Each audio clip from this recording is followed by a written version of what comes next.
In the wide realm of RPGs, there are few names that loom as large as Final Fantasy. For nearly 4 decades, this series has consistently pumped out groundbreaking games that have challenged and evolved the genre. But even within this stacked lineup, one title stands alone as perhaps the single most influential moment in the franchise. It's been revisited, reimagined, and remade perhaps more than any other Final Fantasy world. But before any of that, this blocky pioneer would alter the course of gaming history forever. Hi there, my name is Daniel, and yeah, Final Fantasy VII is pretty creative.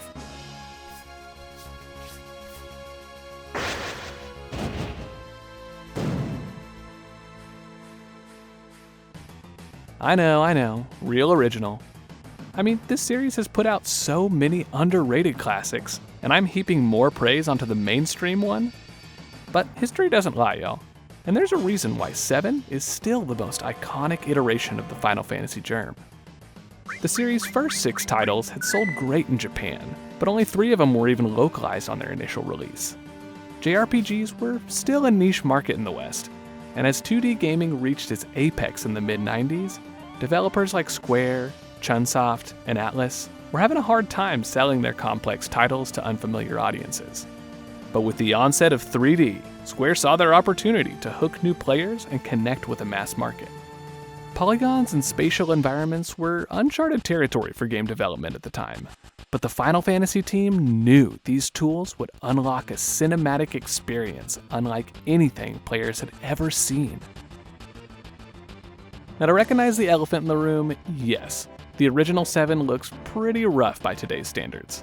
The blocky character models clash horribly with these pre-rendered backgrounds, and the inconsistent camera angles do not jive with inputs from the D-pad, either in battle or in the field. It's actually pretty telling that the game allows you to toggle this assist feature just so you can figure out what the heck is going on.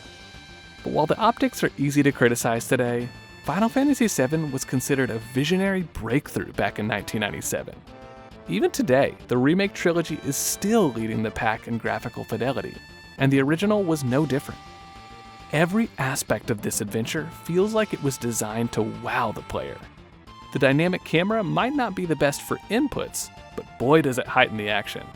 And those matte backgrounds I mentioned are paired with these full motion videos to fully immerse players in its world and narrative. Square was simply more concerned with form rather than function this time. They were so clearly enamored by the tools at their disposal, so much so that their vision outgrew the current hardware. What started on the Nintendo 64 made the historic leap over to Sony's PlayStation. But even with the larger storage space boasted by these cool new CD-ROMs, the final game would still end up requiring 3 freaking discs. Final Fantasy VII was an epic, and the developers knew it. But even within its opening moments, 7 clearly illustrates that for all its grand scale, the heart of this story is carried by its characters. Up to this point, all Final Fantasy character designs have been overseen by this guy.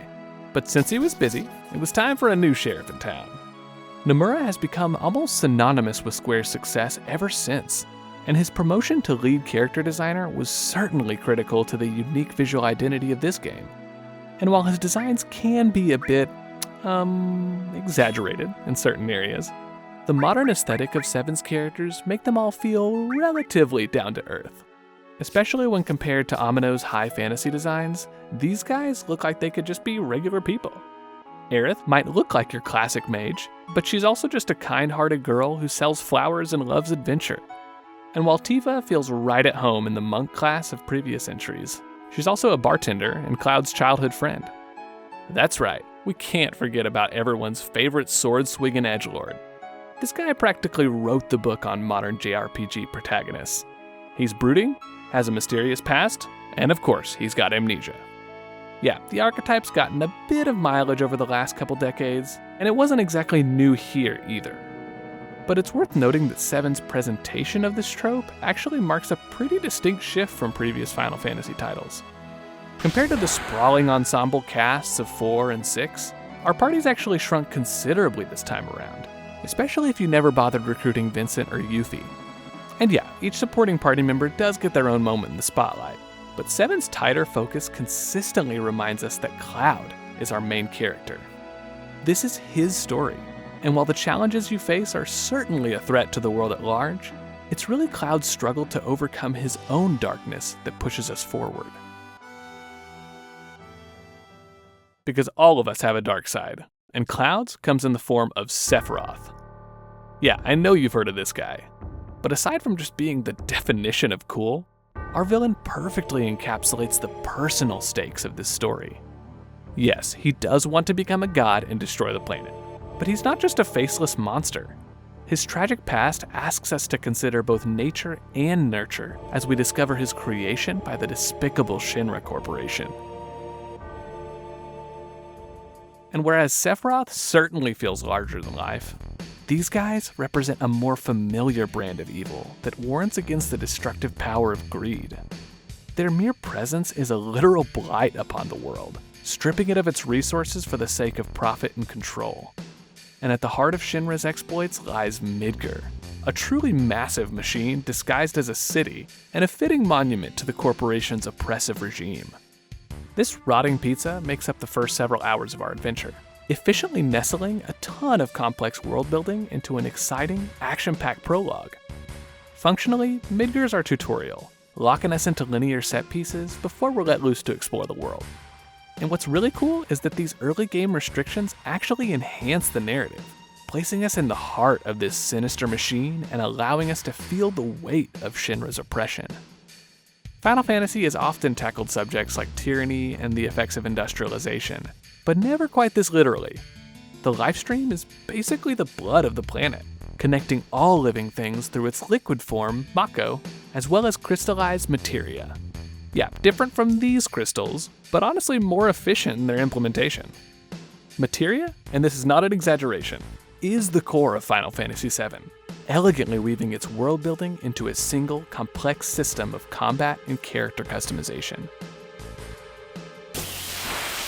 At first glance, combat might seem like the same old song and dance we've come to expect. We do have one less party member on the field, but the return of active time battles brings us back to that signature blend of turn-based strategy and high-intensity action. Buckle up though, because these deceptively simple little crystals open up a whole new dimension of tactical possibilities. Magic, commands, abilities, and summons, they all flow through materia, and any piece of materia can be equipped by any character at any time. Now, Final Fantasy is no stranger to party customization. And at this point, the job system of 3 and 5 already allowed us to switch around party roles with hardly any limitations. But this is deeper than just transferable jobs. It's an entirely fluid system that allows the player to constantly reshape each character's stats and abilities. If you're like me, you might immediately put all your magic materia on a character like Aerith, but who's to say you can't split up those spells and turn Cid into a war monk? And while Red 13 gains quick access to some pretty high-power weapons, he can just as easily become a tank with the help of things like cover and counterattack. We've seen this lack of restraint before in Final Fantasy II, but among some other issues, ability growth in that game was tied to each character. In 7, however, each piece of materia grows, allowing your upgraded commands to be freely swapped between members of your party. Y'all, this is years of series history captured and streamlined in a single elegant system. But it's really only one side of the coin.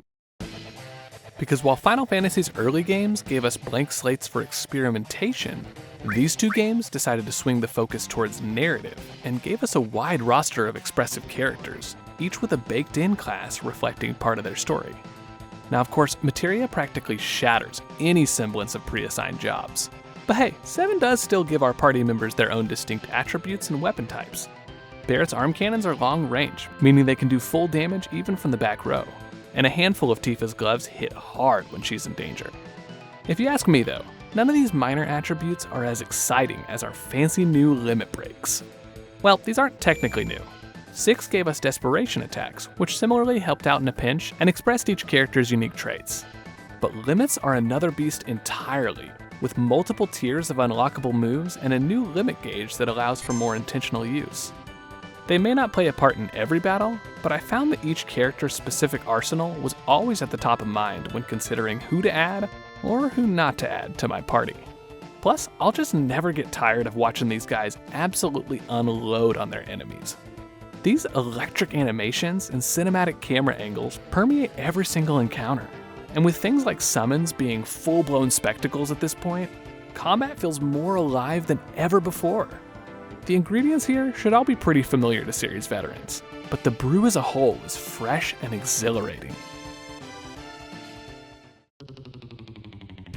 But battles are only half the fun.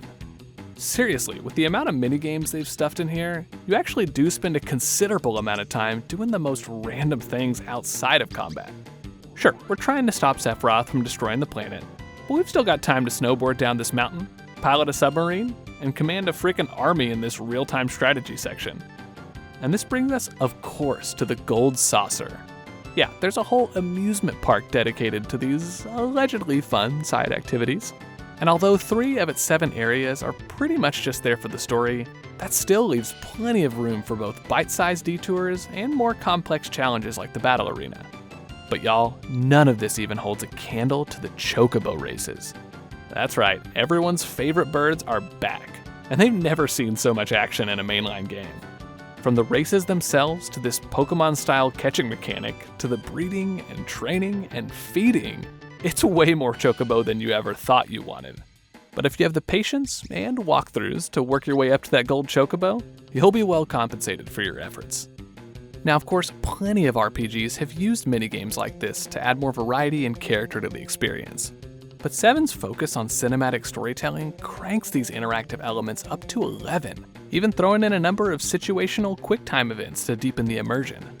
Of course, none of these are as engaging or developed as the core gameplay, but they turn what would be simple cutscenes and exposition dumps into moments that stick in your brain. And one of these moments comes when you escape from Midgar. This sequence essentially functions as the game's tutorial graduation, but the cinematic battles and high-octane chase make it feel like so much more. And once you take those first tentative steps into this truly massive world, it becomes clear that your true adventure has only just begun. Final Fantasy VII employs a 3-act narrative structure that we've seen plenty of times before, but the presentation makes the emotional territory feel totally fresh. And I mean, the world itself has been dwarfed by plenty of modern titles, including its own remake. But with 7, Square understood that scope is much more about feeling than it is about content. Our final fight in the heart of the planet feels epic with its legendary music and ridiculous animations. I guess I'll just go get a snack? But it's elevated even further by the personal grudge match that follows, where our guy gets to put the smackdown on Sephiroth once and for all. And how about the weapons? From one perspective, these kaijus pretty much just act as the game's over-the-top super bosses. But even these battles carry some emotional resonance when you realize that it's really just the planet lashing out to defend itself. Our squad is literally trying to prevent the end of all life. But that scope, that zooming out, is only given power when the game zooms in on its characters. Because we're not just fighting faceless monsters in a generic world. We're rooting for Cloud to overcome his darkness, and for Barret to see Marlene again. We're avenging Aerith's death and taking down the evil that has destroyed so many lives. Final Fantasy VII is a game that understands moments. Everything is leveraged as an opportunity to connect with the player. And I felt that experiencing it for the first time in 2024. It's easy to poke fun at how poorly the visuals have aged, but it's clear that the dev team was fascinated by what they were creating in a way that feels rare today. Its narrative is personal, its world building grandiose, and its gameplay is an elegant encapsulation of what came before. It might not be everyone's favorite entry in the series, but Square's first 3D adventure is a landmark title that set the terms for the series' future. Sure, 7 might play it safe in some areas, but like a lot of its fellow pioneers, it does so in order to dive headfirst into a whole new dimension of interactive storytelling. And if you ask me, that's why this game was such a global success, and why Square continues to return to it decades later. There are so many borrowed ideas here, of course, but the way they're presented gives us a whole host of unforgettable moments. And in doing so, this iconic classic has carved its own moment into the annals of gaming history. That's pretty cool, and it really makes me think about how many moments I pass by on any given day. How many people did I interact with today? How many opportunities did I have to speak love and value to those people? My time in this life is limited, so I'm going to choose to invest in the moments God has given me. Thank you so much for watching. This episode goes out to my brother Brandon, who actually did buy this game when it originally released and has been begging me to play it ever since. Brandon, some of my best childhood moments were with you. Moments that I'll cherish forever. And now that we're adults, it has been such a gift to discover friendship with you in a new way. I love you, brother. And for the rest of y'all, never forget that you are loved, you are valuable, and you are creative. God bless y'all. Have a great day.